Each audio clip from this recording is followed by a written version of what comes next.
आमी आसा फर्मागुडी हांगासर आनी ही जी फाटल्यान आमी शेड पळयता हो जो कचरो पळयतात हो जावन आसा बांदोड्या पंचायतीक पडटा हो आनी ही शेड जी आसा ही कशा पद्दतीची वाट लागलेली आसा पळयात आनी हो जो कचरो आसा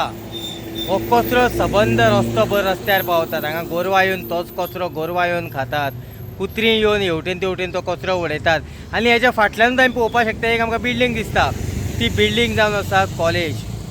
कारण हो जो वास येता हो म्हाका दिसता ते कॉलेजी मेरेन सुद्दां पावतलो हांगासर रावून उजो जाता कारण अशा पद्दतीची हांगासर घाण जाल्ली आसात आमी आमचें घर नितळ दवरतात तसोच आपलो जो वाठार आसा होवूय बी नितळ दवरपाक जाय ही स्वता आमचीय बी तितलीच एक जबाबदारी जावन आसा आनी पंचायतीची बी ती जबाबदारी जावन आसा जर अशा तरेची शेड जर घालता आसत जाल्यार तिचो मेंटेनन्स जो आसा हो टायम टू टायम मेंटेनन्स करचो आनी हो जो कचरो हांगासर हाडून उडयतात हो टायम टू टायम दुसरे कडेन व्हरोन घालचो फोंड्या साकून इन गोवा खातीर हांव दिनेश नायक.